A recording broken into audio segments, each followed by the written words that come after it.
Alright, this is key position number 2.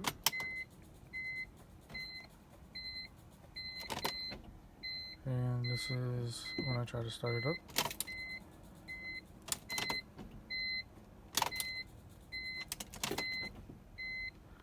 The lights are a little bit dim and the window goes down every time I try to start it.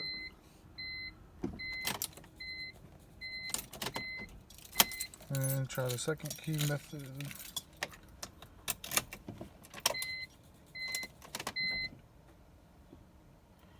Nothing. Try to roll the window up and the power goes out.